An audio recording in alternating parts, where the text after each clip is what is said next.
Introduction. The conversation in our field about AI tends to start in the same place. Should we use it? Is it ethical? Will it harm the people we serve?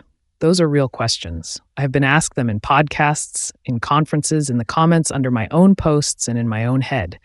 I take them seriously. Built-in validation and safeguards to prevent harm are non-negotiable. The cautionary framing exists for good reasons, but after spending the last few years building social work AI tools and the last 30 years practicing in the field, I have come to think the conversation we are having is the wrong one. Or more precisely, it is the easier one. The harder question, the one that does not get asked as much, is what happens when we apply the same reasoning we use to evaluate AI to the human practice and human-led systems we already accept. That is the question I want to take on in this piece.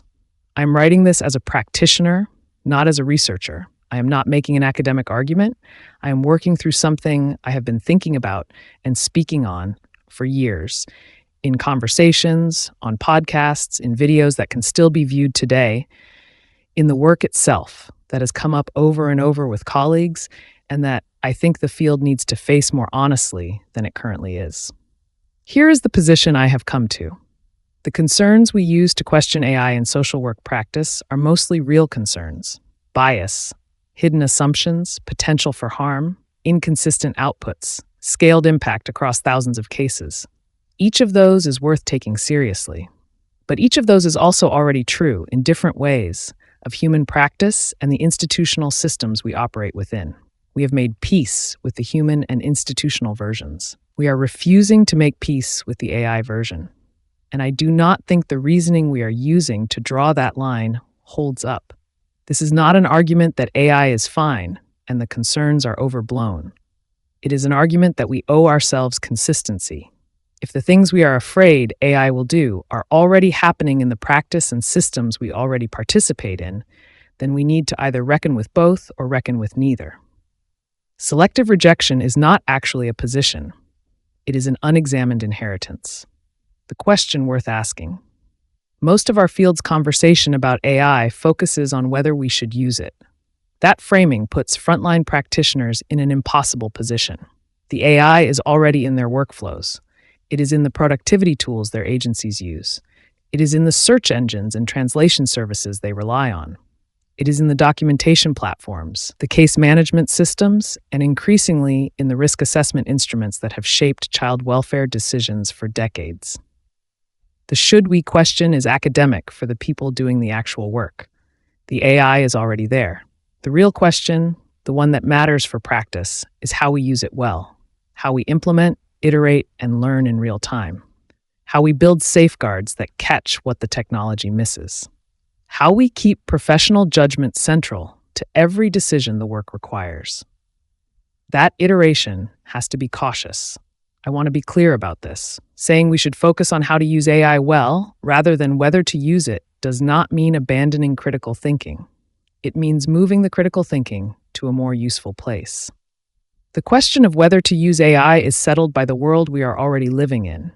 The question of how to use it responsibly is open, urgent, and unresolved. What I am going to do in the rest of this piece is make the case that the framework we should use to answer that question is one we already have.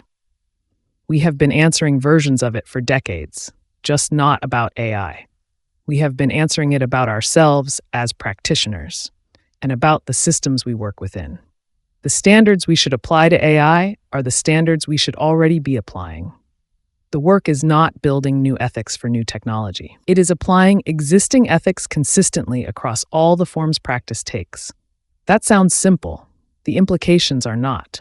The parallel we already accept in ourselves. Start with the easier of the two parallels. We do not have to look hard to find it. We are the parallel. Every social worker I know carries internal bias. We have been trained to acknowledge this in supervision, in continuing education, in the ethics conversations that run through our professional development. We have read the literature on cultural competence, on implicit bias, on the ways our own backgrounds shape what we see and do not see in the families and clients we serve. The profession has built decades of infrastructure around the assumption that practitioners hold biases they cannot always identify in themselves. We have also been honest, at least in private, that practitioners cause harm sometimes, not always on purpose, not always with awareness, but the harm is real and documented. A misjudged risk assessment that separates a family that did not need separating. A report written through a deficit lens that follows a client through a decade of services. A diagnostic conclusion reached too quickly that shapes every subsequent intervention. These are not hypothetical examples. They are the kinds of moments that show up in supervision, in case reviews, in the long conversations practitioners have with themselves at the end of difficult days. The question I want to ask is what we did with this knowledge. We did not walk away from human practice. We built infrastructure around the imperfection. Supervision exists because we know practitioners working alone can drift. Ethics codes exist because we know judgment can fail under pressure. Continuing education exists because we know practice evolves and individual knowledge has to evolve with it. Licensure exists because we want some accountability structure, however imperfect, around who gets to do this work. Peer consultation exists because we know one person's view of a case is incomplete. None of that infrastructure assumes practitioners are dangerous. It assumes practitioners are human. It assumes that bias, error, and harm are part of professional practice, and that the right response is to build safeguards rather than walk away from the work. That is the move I want to mark clearly because it matters for what comes next. We have not, as a field, applied the standard of this could cause harm as a disqualifier for human practice. We have applied it as a design requirement for human practice. The harm potential exists, the work proceeds. The safeguards make the work as good as it can be, while accepting that perfection is not the standard. Now consider how the same conversation goes when AI enters the room. The concern about bias becomes a reason to reject the technology. The potential for harm becomes a reason to refuse the tool. The possibility of inconsistent output becomes evidence the technology is not ready. The exact same realities we have accepted in human practice for our entire careers become disqualifying when the source shifts from a person to an algorithm. I want to be careful here. I am not arguing the concerns are wrong. I am arguing the standard is inconsistent. If this could carry hidden assumptions is sufficient to reject AI, then logically it should be sufficient to reject human practitioners, because human practitioners hold biases. We have decided it is not sufficient for humans. We have decided the right response is safeguards rather than rejection. The question worth asking is why the same logic does not apply when we are talking about AI. There are answers people give to that question. We trust humans to self-correct. We hold humans accountable in ways we cannot hold AI. We can supervise people. We cannot supervise an algorithm in the same way. Each of those answers has some truth in it. None of them, in my view, fully holds up under examination, especially given how much of human practice already happens without meaningful supervision and how much algorithmic decision-making is already running through the human-led systems we work within. But that is the next section. For now, the point is simpler. We accept imperfection in human practitioners. We have accepted it for as long as the profession has existed. The standards we use to evaluate AI should not be higher than the standards we apply to ourselves. If we want to apply higher standards to AI, that is a defensible position, but it requires saying so explicitly and explaining why. What I see in the field instead is rejection of AI on grounds that quietly contradict what we have already accepted in our own practice. That contradiction is what I am asking us to examine. The parallel we do not talk about as much. If the individual parallel is uncomfortable, the systemic parallel is harder. Most practitioners can sit alongside the idea that we hold biases we cannot always see, and that we sometimes cause harm we did not intend. The infrastructure of our profession is built around that acknowledgement. We have made room for it, even if the room is uneven and the conversations are imperfect.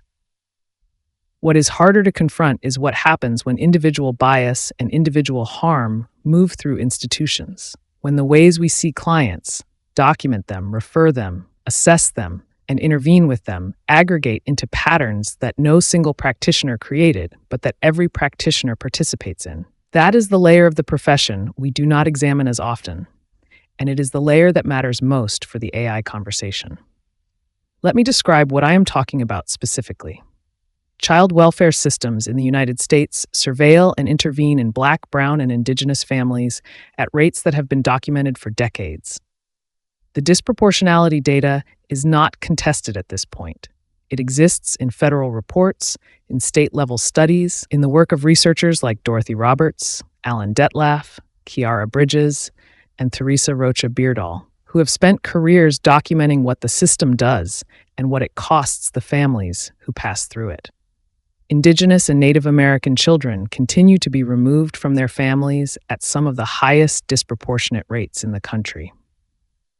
A pattern that traces back to the boarding school era and continues today through inconsistent enforcement of the Indian Child Welfare Act. The patterns include the specific harms produced when child welfare systems intersect with immigration enforcement, where Latino, Chicano, and immigrant families face the additional risk that contact with one system triggers contact with the other.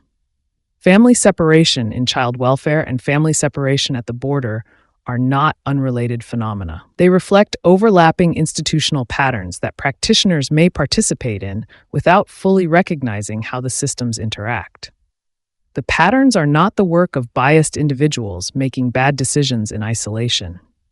They are the result of institutional structures, screening tools, decision-making frameworks, and resource distributions that produce racially and ethnically disparate outcomes regardless of any individual practitioner's intentions. Practitioners enter the system, do their work in good faith, and the system produces outcomes that do not reflect that good faith.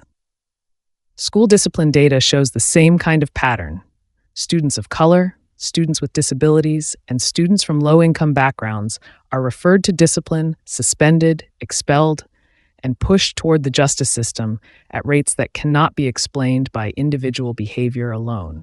The patterns reflect institutional choices about what gets noticed, what gets recorded, what gets escalated, and what gets normalized. Social workers operating inside school systems are part of those institutional choices, often without the authority to change them, and sometimes without the awareness that the patterns exist. Mental health frameworks pathologize cultural expressions of distress, survival, and resilience that emerge in communities the dominant frameworks were not designed to understand. The DSM has been critiqued for decades for the cultural assumptions baked into its diagnostic categories. Researchers like Rocio Rosales Mesa have documented how traditional mental health frameworks, built on Western and largely white middle-class assumptions, pathologize the lived experiences of Latino, Chicano, and immigrant communities. Trauma responses get labeled as disorders. Adaptive responses to systemic hostility get labeled as dysfunction. Communication styles, emotional expressions, and family structures that fall outside the dominant assumptions of who counts as healthy get framed as pathology. Practitioners apply the frameworks because the frameworks are what we have. The application produces consequences that follow clients for the rest of their lives. These are not edge cases. These are mainstream features of the systems social workers operate within every day. And here is the part that matters most for the AI conversation. The systems already scale. Risk assessment instruments built on historical data have been used in child welfare decision-making for decades, and they produce outcomes that reflect the biases of the historical data they were trained on. Predictive analytics tools have been deployed in child welfare agencies, in juvenile justice settings, in benefits administration, in housing systems, and in many of the places where our work intersects with institutional decision-making. The algorithms making decisions in our field are not new with the current AI conversation. They have been making decisions at scale embedded in our practice for a long time. Some of these tools are better designed than others.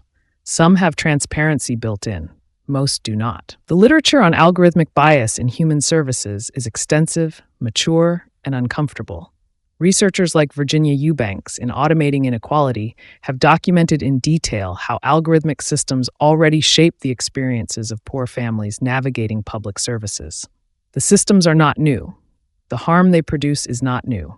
What is new is the visibility and the public conversation around the most recent generation of AI tools. This is the part I want to slow down for, because it is the part that most directly answers the central objection to AI. The most common concern I hear about AI in social work practice is that it will scale bias and harm, that an algorithm operating across thousands of cases will amplify problems faster than any individual practitioner could. That concern is real and it is legitimate, but the response to it has to be honest. Bias and harm are already scaled in our field. They have been scaled for generations through institutional design, through decision-making frameworks, through resource allocation, through the algorithms we have already accepted, and through the everyday operation of systems that produce racially and economically disparate outcomes regardless of the intentions of individual practitioners. If the disqualifier for AI is this technology might scale bias and harm, then the disqualifier has already been triggered, many times over, in the institutions we already practice within. We did not respond to that scaling by walking away from the work. We responded by trying to understand it, document it, critique it, advocate against it, and reform it from inside the systems. The response to recognizing institutional bias has been engagement, rather than exit. That same response should logically extend to AI. If we accept that imperfect institutions can still serve clients when practitioners are willing to engage critically with them, then we should accept that imperfect AI tools can still serve clients when practitioners engage critically with them too. The standard is not perfection. The standard is critical engagement. We have applied that standard to the institutions we work within.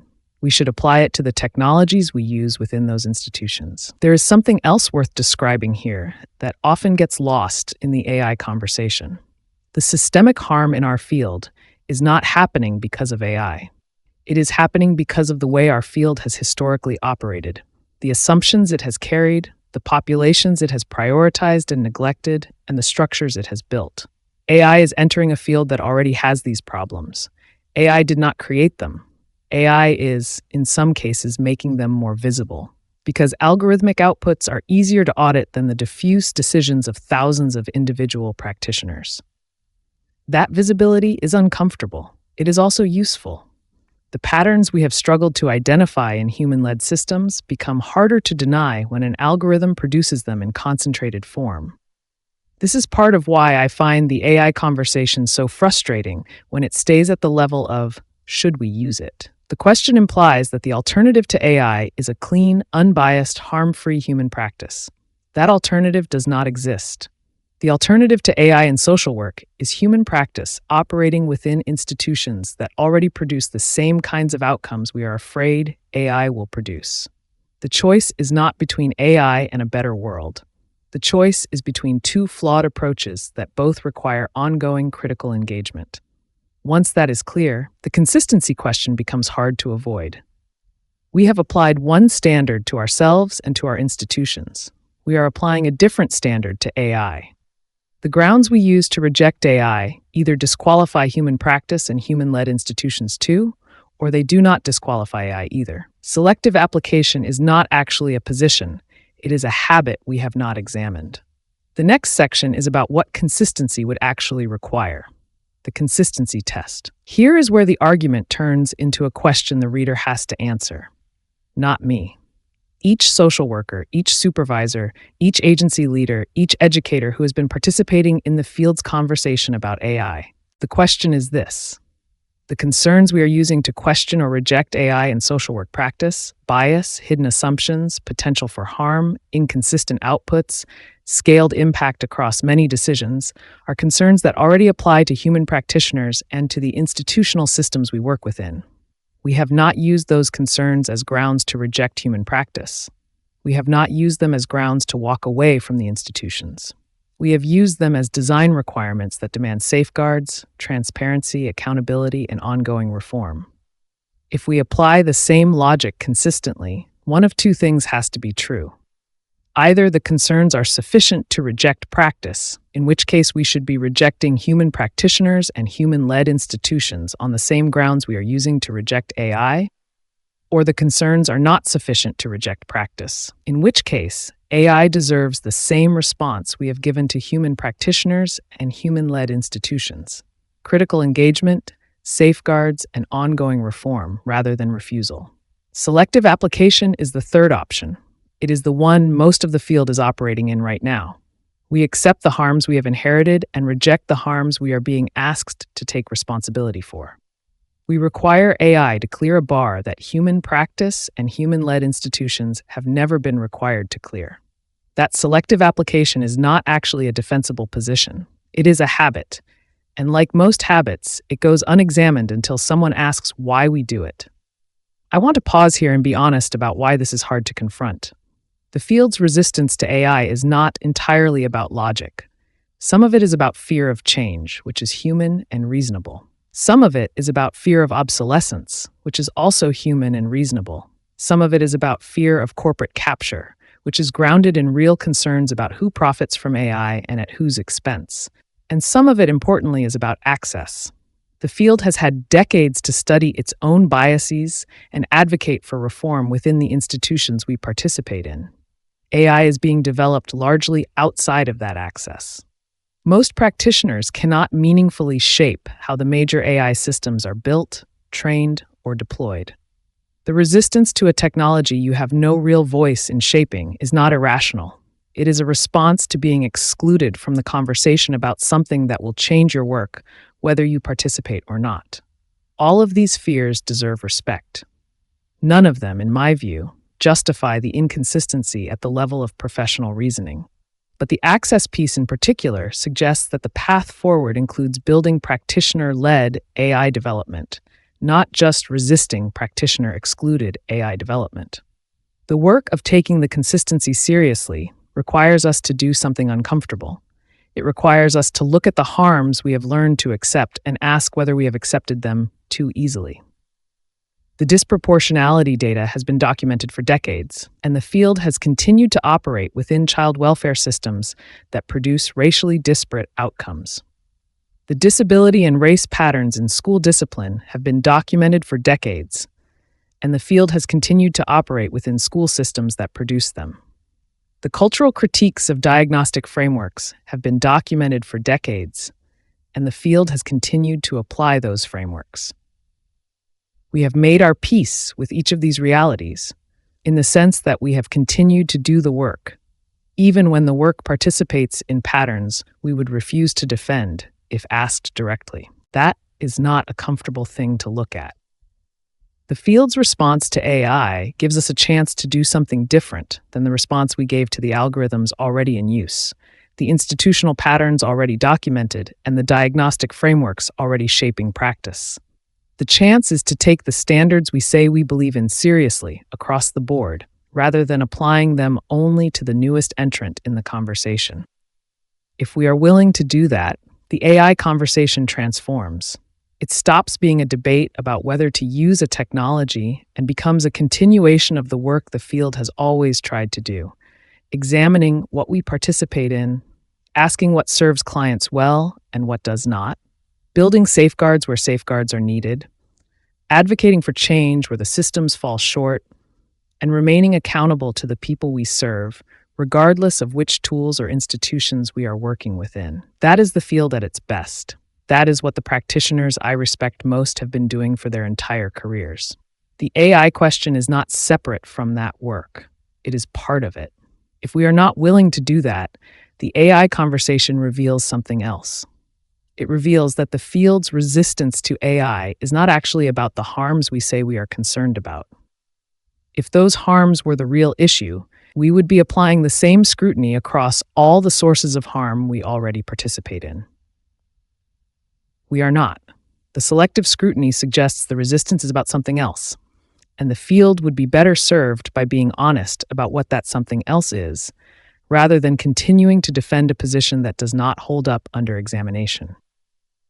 I want to be clear about what I am asking and what I am not asking. I am not asking the field to embrace AI uncritically. I am not asking practitioners to set aside their concerns about bias, harm, scale, or accountability. I am asking the field to apply those concerns consistently, to bring the same critical engagement to AI that it brings, or should bring, to human practice and human-led institutions, to build safeguards rather than refuse the work, to examine the technology with the same rigor we should be examining ourselves. That is not a low bar. It is a high one. It just happens to be the same bar we should already be holding ourselves to. That is the consistency I am asking for. It is the consistency I think the field owes itself, the consistency the people we serve deserve, and the only honest position for a profession that takes its own ethics seriously. The cost we do not talk about. The argument I have been making has been operating at the level of professional reasoning. Whether the field's logic about AI is consistent with its logic about human practice and human-led institutions. That level of analysis matters because the field needs to do its thinking honestly. But there is a more immediate cost to the inconsistency that the analysis misses, and the cost is being paid by people who are not part of the philosophical debate. The first cost is being paid by practitioners. Social workers are doing the work in a moment when the field's leadership has not given them clear guidance about AI. Some agencies prohibit it without explaining why. Some agencies mandate it without providing training. Some agencies say nothing, which leaves practitioners to make their own decisions about whether to use the tools, how to use them, and whether to disclose their use to colleagues, supervisors, or clients. The practitioner is left holding the entire weight of a question the field has not resolved. The practitioner who is using AI quietly in their workflow, because the productivity tools they have been issued already include it, and because the tools genuinely help them produce documentation faster, is operating in a kind of professional vulnerability the field has not acknowledged.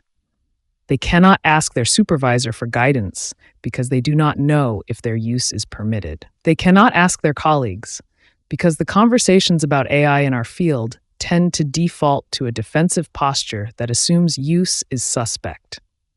They cannot consult the ethics codes meaningfully because the codes have not yet been updated to address the specific questions practitioners are facing in real time.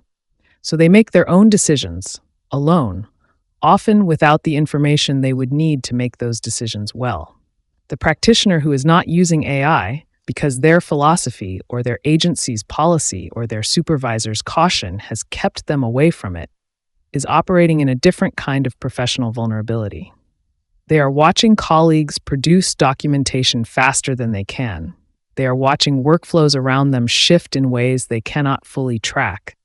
They are wondering whether they are falling behind, whether their reluctance is principled or fearful, whether the field is going to leave them behind as it shifts. The philosophical position they are holding has real career and workload consequences they did not sign up for. Both of those practitioners are exhausted. Caseloads have not decreased to make room for the AI conversation. The documentation burden has not lifted to allow time for principled reflection on the tools available. The administrative work has not paused while the field debates how to think about it. Practitioners are being asked to do the same impossible volume of work that has been driving burnout and turnover for decades. And now they are also being asked to navigate a philosophical and practical question their professional infrastructure has not equipped them to answer. The honest version of what the field has done here is that it has externalized the AI question to individual practitioners. We have not built clear professional guidance. We have not built training pathways. We have not built ethics infrastructure that addresses the specific questions practitioners are facing. We have left them to figure it out on their own, in the margins of an already overwhelming workload, while the leadership of the field continues to debate at a level removed from the daily work.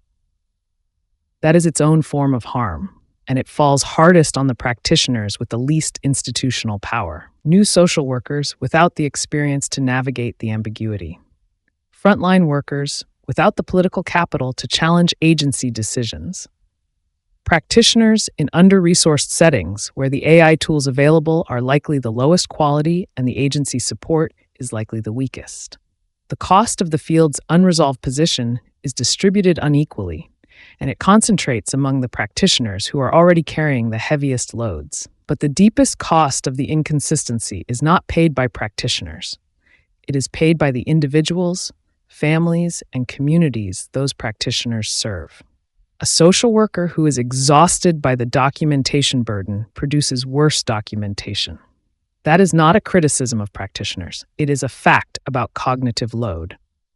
When you have been doing the work for 10 hours and you have 3 more case notes to finish before the end of the day, the quality of those notes is not the same as the notes you wrote at 9 in the morning. The clients whose documentation gets written at the end of those days experience the consequences of that exhaustion, even when the practitioner is doing their absolute best. Now consider what happens when AI is introduced to that exhausted practitioner without clear guidance. If they use it without support, they may produce documentation faster, but cannot bring full critical engagement to evaluating what the AI generated. If they refuse to use it on principle, the workload does not lighten. The exhaustion deepens, and the documentation suffers for different reasons. Either way, the clients are the ones whose case files reflect the practitioner's cognitive state. The field's failure to resolve its position on AI is not just a professional debate. It produces real outcomes for the people we serve. Children whose case plans are written by exhausted practitioners.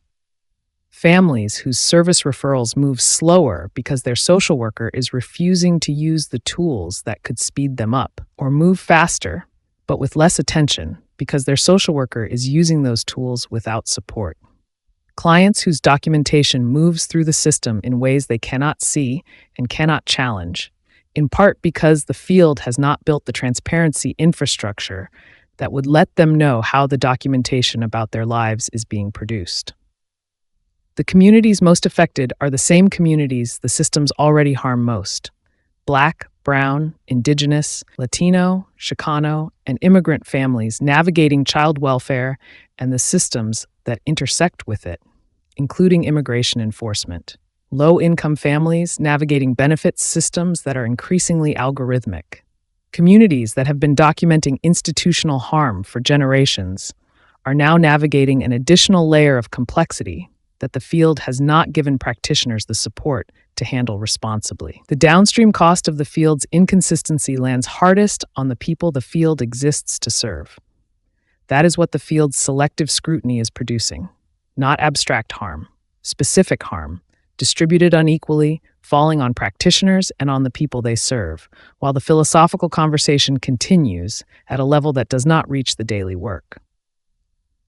The consistency I am asking for is not just a matter of professional integrity. It is a matter of professional responsibility to the people the work is for. The field cannot continue debating AI as if the debate has no cost. The debate has costs. The costs are real. The costs are being paid right now, and the costs are being paid most heavily by the people the field claims to serve. That is the part of the conversation I think we have to have, honestly, before we go any further. What consistency requires of us. I want to be clear about something before this section goes any further. I am not going to argue that the answer to what I have laid out so far is to embrace AI uncritically, or to assume that the technology will work itself out if practitioners are just willing to engage with it. That would be the same kind of selective reasoning I have been challenging, just pointed in the opposite direction. Consistency cuts both ways. If we owe ourselves and our institutions the same critical engagement we should be applying to AI, we owe AI the same critical engagement we should be applying to ourselves and our institutions. What that means in practice is that the field has work to do, and so does anyone building AI tools for the field. Both kinds of work are real, both are demanding, and both have to happen at the same time. The work the field has to do is mostly what the field has always claimed to do but has not done consistently. Examine what we participate in. Ask whether the systems we work within serve the people we are trying to serve. Build safeguards where safeguards are needed. Advocate for change where the systems fall short. Stay accountable to the communities we work with, regardless of which tools or institutions are involved. The AI question does not require new ethics. It requires applying the ethics we already say we hold more rigorously to a wider range of practice realities. The work that anyone building AI tools for the field has to do is harder, in part because the people doing the building have not historically been part of the field. AI tools that end up in social work workflows were not built by social workers. They were built by technologists who adapted general-purpose products for our context, often without input from practitioners, and almost never with the practitioner experience as the centering question. That is part of the access problem the field is rightly resistant to.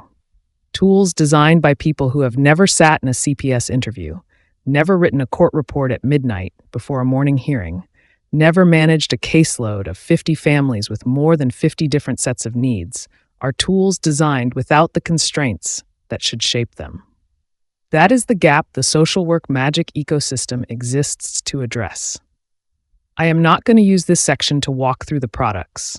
The piece is not about that, and the products are easy to find for anyone curious enough to look. What I do want to make explicit is the design philosophy, because the design philosophy is the practical answer to the argument I have been making. The position I am taking in this piece is the same position the tools at Social Work Magic are built around. The reasoning is not separate from the building. They are the same project. Here is what consistency looks like when you actually try to build it into a tool. Practitioner judgment stays central. The tools do not record sessions.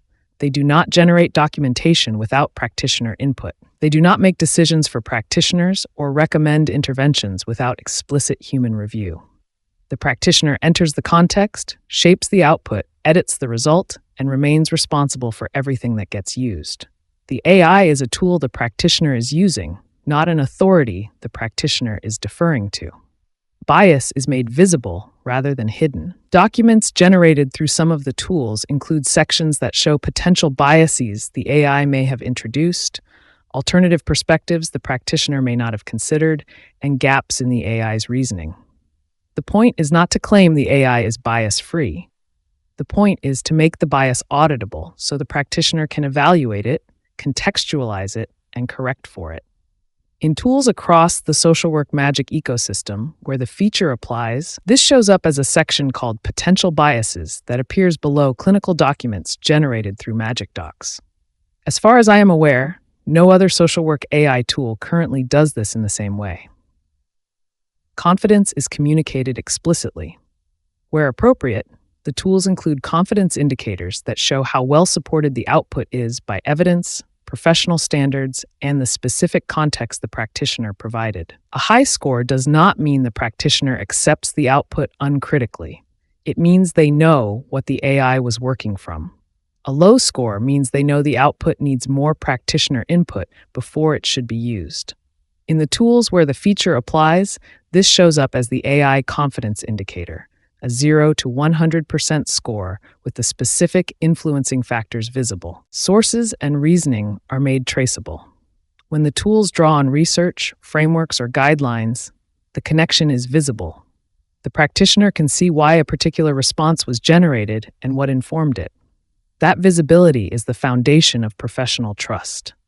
A tool that asks practitioners to trust its outputs without showing the basis for those outputs is not a tool that respects professional judgment. Privacy is part of how the tools are designed. They include real-time confidentiality filters that scan for potentially identifying information before the practitioner submits a prompt to the AI. The filter highlights what it finds and prompts the practitioner to consider whether the information should be removed before the prompt is sent. The practitioner remains the authority on what gets shared, but they are not asked to remember every category of identifying information perfectly under time pressure. The infrastructure helps them think more clearly about what they are about to send. These are not features I am listing to sell anything. They are the design implications of the argument this piece is making. If you take the consistency test seriously, this is what an AI tool built for social work practice should look like.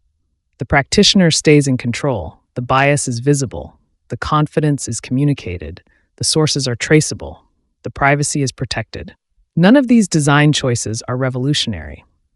All of them are direct responses to the concerns the field has been raising about AI for the last several years. The tools I am building exist to demonstrate that the concerns can be answered in practice by someone who takes them seriously and builds with them in mind from the beginning. There's a broader point here that I want to be clear about. The social work magic ecosystem is one example of practitioner-led AI development. It is not the only possible example. The field would be better served by more of this kind of building, not less. If other practitioners are interested in building tools for social work, the field should support that work. If practitioners want to participate in shaping the AI tools their agencies use, the field should advocate for that participation. If practitioners want input into the major AI systems that will increasingly shape adjacent industries we work alongside, the field should work to create those access points. The alternative is what we have now: AI tools built largely by people outside the field for purposes other than social work, deployed into our workflows with limited practitioner input. That alternative is the source of much of the resistance to AI that I have been examining. The resistance is reasonable. The response should not be refusing the technology. The response should be claiming the building. We can do this, we should do more of it. And the field should support the practitioners who try. That is what consistency requires of us. Not just the field's response to AI. The field's response to its own role in shaping what AI in social work practice becomes. We can be participants in that shaping, or we can be subjects of it. The choice is still open. It will not stay open forever. The honest position. I want to come back to where this piece started. The conversation in our field about AI tends to start with the question of whether we should use it. And that question has been the wrong one. The right question is what we do with the technology that is already here in our workflows and in the institutions we operate within, and how we hold ourselves to standards we can defend. I have argued that the standards we should hold ourselves to are not new. They are the standards we have always claimed to hold for human practice and for the systems we work within. The disconnect between what we say we believe and what we actually do is what the AI moment is making visible. The question is not whether AI deserves the scrutiny we are giving it. The question is whether the scrutiny we are giving it should also be applied to ourselves, and to the institutions we participate in, and to the harms we have learned to accept, because the harms have been with us long enough to feel normal. If we are willing to take that consistency seriously, the AI conversation transforms. It becomes a continuation of the field's deepest work, the work of examining what we participate in and asking who it serves. AI is not the threat to that work. AI is one more thing the work has to hold. The professional muscle our field has built over generations, the muscle for engaging critically with the systems we work within while still doing the work, is the muscle we need now. If we are not willing to take that consistency seriously, the AI conversation will reveal something about us that is harder to look at. It will reveal that we have been holding the wrong line all along, that the resistance to AI is not really about the harms we say it is about, because if those harms were the issue, we would be applying the same standards across the board. The selective application is the tell. It points to something the field would be better off describing honestly than continuing to defend without examination. I want to be clear about the scope of what this piece is and is not. I am not addressing the environmental costs of AI development, the political economy of who profits from AI deployment in human services, or the labor and economic implications of AI in our field. Those conversations also matter. They have their own integrity. They deserve their own pieces. What I have addressed here is one specific question: whether the way our field reasons about AI is consistent with the way our field reasons about human practice and the systems we already work within. That question is not the whole of social work advocacy on AI. It is one important part of it. I am not asking the field to choose AI over human practice. I am not asking practitioners to set aside their concerns.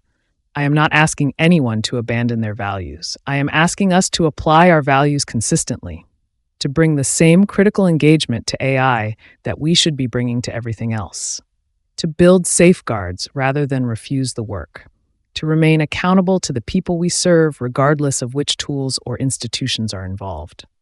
The social workers I respect most have been doing this kind of work for their entire careers, examining what they participate in, asking the hard questions, building the safeguards, advocating for the people the systems fail. The AI question is not separate from that work. It is part of it. The practitioners who take the consistency seriously will be the ones shaping what AI in social work practice becomes. The practitioners who refuse the consistency will be shaped by a version of the technology that someone else builds without them. That is the choice in the end. Not whether AI will be part of social work practice. It already is. The choice is whether the field will engage with that reality the way it is engaged with every other reality of practice, or whether it will continue applying a different standard to AI than it applies to itself. I think we can do better than that. I have spent the last several years building toward what I think better looks like. Other practitioners are doing the same work in their own ways. The field can support that building, or it can stay in the conversation it has been having and watch the technology develop without it. I know which version I want to see. I have been working toward it for a long time. I am going to keep working toward it. And I hope that some of you reading this will think about working toward it too, in whatever way the work shows up in your own practice. That is the honest position I have arrived at after 30 years in the field and several years building AI tools for it. I am not certain about everything. I am certain about this. The question is not whether AI is safe. The question is whether we are as careful with AI as we should already be with our own judgment, with the systems we work within, and with the people we serve. If we can answer that question honestly, the rest will follow.